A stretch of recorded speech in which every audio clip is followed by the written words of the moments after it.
Jaya sini pijojo Netra kocak ngundarandir tanani rombrangang para prajurit mundur ora aku dhewe sing nandangi yen nganti kapriksan Kanjeng Sinuwun aku sing ketaman duka Patih Kresnengkara Ayanana Kridaku ketiban ajiku gelap sayuta ora bakal weruh dalan kowe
Nengkara wonten timbalan ingkang dawuh Sinuwun. Piye kabare sedaya para senopati Gulagul Kumbina sedayanipun mundur saking palagan menapa dipun keparengaken kula gempur pindah negari Kumbina mengko dhisik sabar. Wong bakal jejuduhan ngupaya katresnan aja daya-daya dinteni. Yen perlu wong Kumbina kaya nyambat Dewa Suralaya kon medhun. Nadyan to kowe bakal asoring yuda nanging aku sing ngadeg bergagah. Ora-orane yen to wong Kumbina iso ngrubahake Prabu Yudakala Kresna. Pekaten Sinuwun ya dinteni wae sak baline Senopati Kumbina.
Kresna mandel ngaken cakranira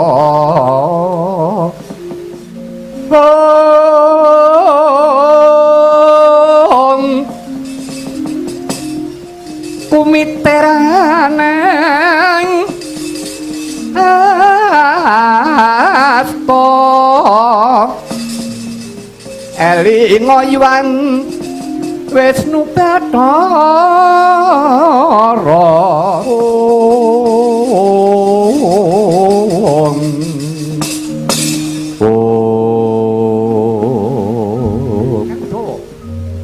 wonten dawuh.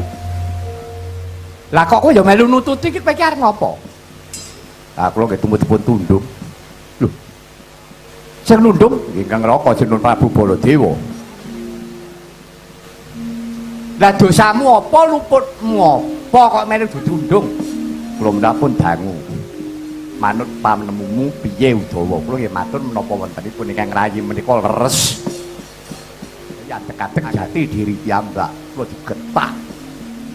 Mingkemo lambemu kowe. Kuwi ya ngono. Eling-eling kuwi grombolane Narayana.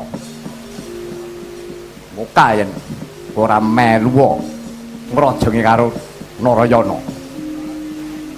Minggat sisan. Ampun. Lho kan minggat jane mak teratap wonten merga kula pun mangtinggal. Lho kene ngapa mak teratap? Lho, lah sangune. Ya. Sangu. Awikno sing gawa kono e. Ya pripun iki? Udawa. Kula. Ngene ya Udawa. Dadi menungso urip kuwi aja mung seneng dialembono, dikudang-kudang. Liripun Nun sewu. Koko Prabu Mandura, Koko Prabu Baladewa paribasan rak nglungguhi Klasa Gumelar. Tenguk-tenguk nemu kethuk. Tinggalane Kanjeng Rama Prabu Basudewa. Ya ora? Nggih. Aku kaya ngono kuwi ora seneng. Lah kok mboten remen? Lho nek kepengin mukti ya golek dhewe.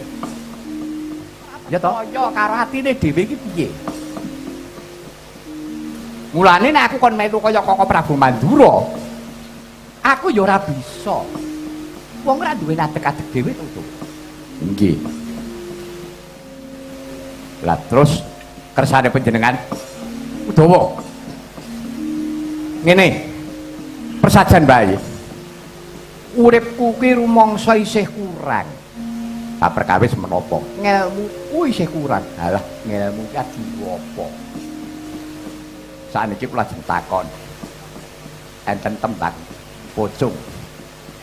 Ngelmu iku kelakone kanthi laku lekase lawan kas, tegese kas nyantosani setya budya pangekesing durangkara. Ya to? Ya pun ngomong dhewe mriku lah. Lho gelo. Lho kula niku sithik-sithik igen iso omong ngoten lho karep kula niku. Kula mboten maido menan kagungan ngelmu. Arep duwe ngelmu sak kandhang bubrah. Ning nek mboten ditindakke enten tengahing bebrayanane napa ngelmu wau. Cobi. Mugi ngelmune wau ditindakke digunakake kanggo ketentremaning bebrayan.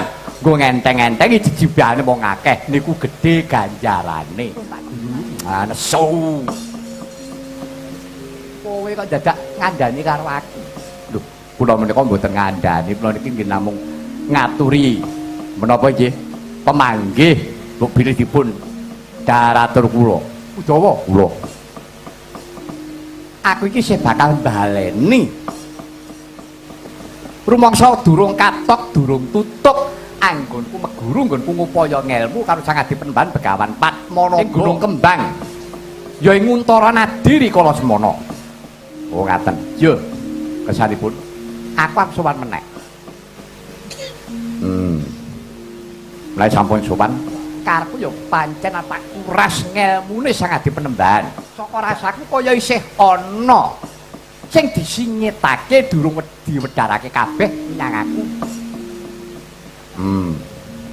Wah nggih. Lah kepanipun ngaten nggih monggo. Kowe melu ora? Ayo melu rombongan nek iki to kuwi. Oh, melu. Lah nggih. Pun, kula derek. Ngene ya. Aku ngerti watakmu, kowe iki mung ora betah melek. Mongko wong mejang ilmu ku mesti wancine bengi. Nek awan sumuk ngoten to niku. Pancine bengi, nek pancen kowe telaten, kowe yo ngewang-ewang ngono. Nek pancen kowe ora telaten yo wis aja meksa karo karepmu lho, Dawa. Oh, ngaten yo. Wah nggih. Bisa saged-saged kula derek ngrencangke kalian ndika Raden. Yo. Wis aja semelang, Kakang Dawa. Wis to. Yen aku iki iso dadi pendhita, kowe cantrike. Yen aku iki dadi ratu, kowe patihe. Yen aku iki sopir, kowe kernete. Yen aku iki dadi juragan, kula buruwe. Pokoke aku ki ora mrujut saka batur. Arep ngomong ngono iki angel men. Yo ora kudu ngono, Dawa. Wis to, aku mukti, kowe yo meli mukti. Oh ngaten. Yo. Nggih. Nek keparipun ngaten monggo kula dherekaken dhateng Ardi Sekar. Yo, menyang Gunung Kembang. Suwan sanget dipun Remban Begawan Padmanaba kula dherekaken Raden.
Risayakti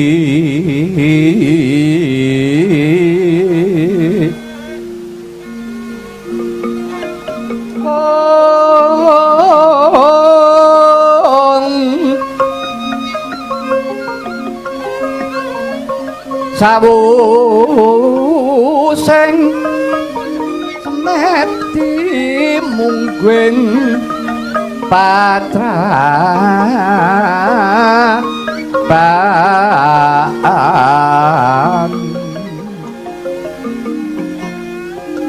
dangu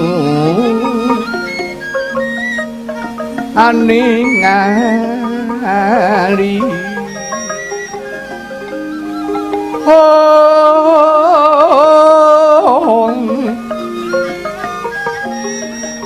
witi ling sasangka saking graning narga karnantya sira alon ngandika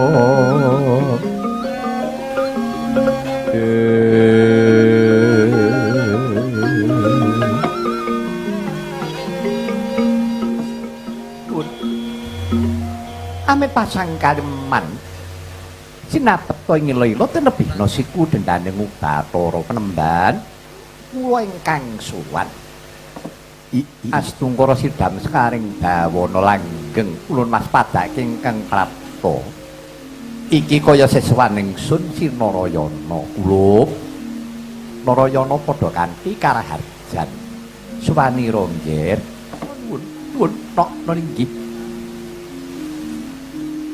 sangat dipenemban awit kasumbuh berkah pangestu paduka sangat dipenemban raharja bisuwan kula mboten langkung kula ngaturaken sungkem pangatekti kula mawantu-wantu mugi konjuka sandhaping kepada paduka penemban iya Narayana panganipun bapa dene sira ngaturake pangatekti kajaba saka iku kuluk sakwise jeneng sira lungguh ingkang prayoga aring napasmu asat riwemu para tumulinggal matura apa baya kang dadi wigatine dene sajak sumengka pengawak bajra pisuwanmu ana pertapan ing Ardi Sekar ya ing Untara Nadi kene nggih duh Rama Perembat sesembahan kula pepundhen kowe mangke prateng belahan inggih mugi andadosna ing kauningan waleh-waleh menapa sowan kula ngabiyantara paduka sangat dipenemban nggih estanipun kejawi kula kapang dangu nggih kula mboten marak wonten resa paduka sangat dipenemban persajan kemawon penemban kados-kados dereng marem raos sing manah nggih kula sumungkem padanipun sangat dipenemban Begawan Kesawa Sidi jawi saking menika sangat dipenemban boten wonten kapitados sing manah kula kejawi namung paduka sangat dipenemban Begawan Padmana inggih sang Begawan Kesawa Sidi rikala semanten paduka Rama Penemban sampun peparing pinten-pinten kawruh ingkang paduka paringaken dhumateng jasad kula semanten ugi pusaka ingkang paduka paringaken dhumateng kula Penemban nyatanipun saged kasumbadan peparing paduka pusaka senjata cakra baskara kenging kula nggih inggih menika nyirnakaken angkara murka kamurkanipun Narendra Sengkapura pun Kangsa Dewa sinaosa menika sesarengan kelawan pusakanipun Kakang Mas Kakrasana nggih Kaka Prabu Mandura sak menika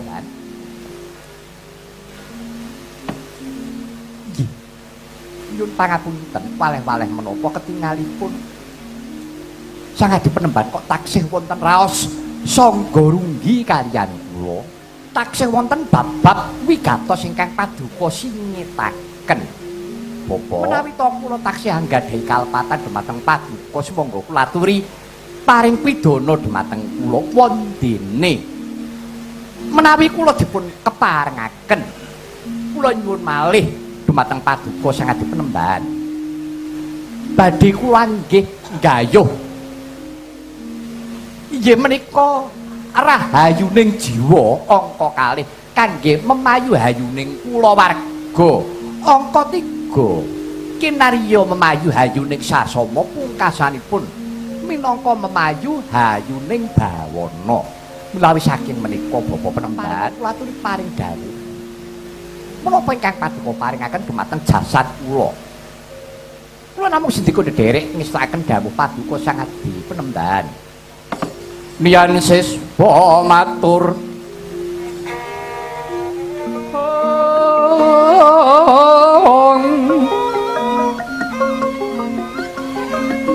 marang risang Mahayogi sang Wipradi paran karsaning Hyang Adipati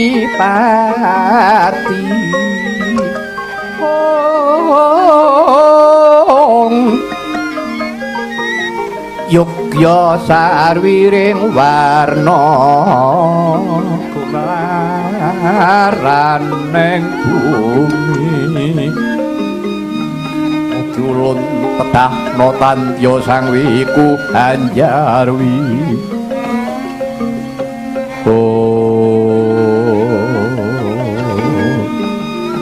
asung para sidam sekaring bawana langgeng Narayana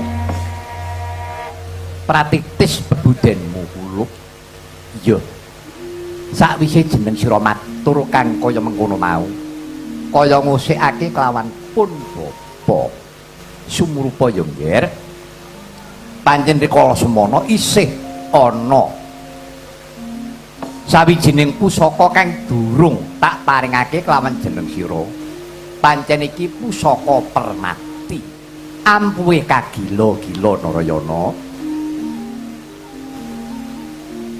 nanging aja kaget wujude mung sak sekar utawa kembang ingkang aran kembang Wijaya Kusuma sak cangkoke Wijaya Mulya bakal tak paringake kelawan jeneng sira jipat sesembahan kula pepunden kula mangke prateng delahan iya nadyan wujud menapa kemawon jer peparing paduka sang adi penemban badhe kula tampi minangka dados atek-ateking gesang kula atek-ateking jati diri kula iya dewe samapta tenan nampani pusaka nggih kula tampi iya para tampanana nggih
kang kekuncung liring ngira mirah manes mraati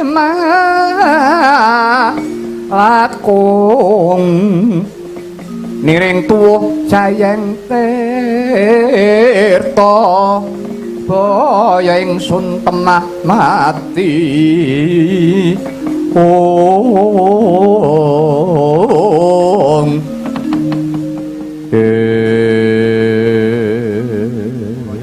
wonten dawuh Rama Perembang waspadakna iki nadyanto wujuding kembang ingkang aran Wijaya Kusuma cangkoke ingkang aran cangkok Wijaya Mulya mekaten Perembang iya nanging aja sumungah sesungaran ya nggih Narayana elinga iki mung pusaka kuwi piranti sakjroning sira urip nindakake jejibahan sira minangka dadi utusane ngadi nanging kabeh mau kalah karo adiling kodrat tegese nadyan pusaka iki ampuh kagila-gila nanging ing arep pun bapa wis paring dawuh kalah karo adiling kodrat yen to papesten wis nekani pestimu bali marang alam kasidan jati pusaka ngelmu wis ora ning gayane apa-apa mula pun bapa paring dawuh kalah karo adiling kodrat ngerti Narayana inggih ngertos Rama inggih kula istakaken yen to pancen mengkono weningna ciptamu menepno rasa tak papanake sajiwa kelawan anggamu nggen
Manabaya Kesawa Sidi nyomaringaken wujuding pusaka wujud sekar Wijaya Kusuma miwah cangkok Wijaya Mulya ingkang wis manuksma marang anggane Sang Narayana rikala semana Sang Begawan Pat Manabaya manteng samadine denira ngeningaken ciptana nuwun marang purbaning Gusti kaya wis winanci kalamunta Sang Hyang Wisnu Bathara nedya anurungaken jejibahan marang Sang Narayana sigra mesat ing dirgantara ical ing pandulu ana cahya kekalih ingkang sajuga manuksma marang Sang Narayana ingkang sajuga mabur miberbuh parane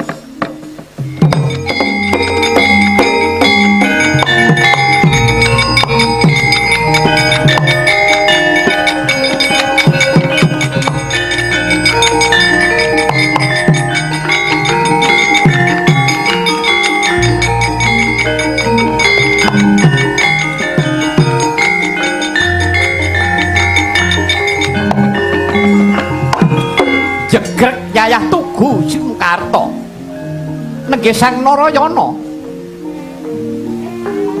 dupe mudhar saking Smedi ical saking pandulu Sang Begawan Padmanaba iku sejatine Sang Hyang Bathara Wisnu ingkang wis manuksma marang Sang Narayana nintiraken jejibahan ing Madyapada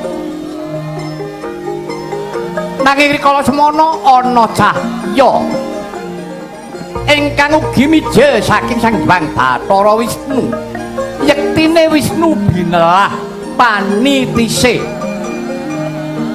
marang Narayana miwah Risang Permadi sigra tumurun saking dirgantara Sang Hyang Bathara Narada prakeja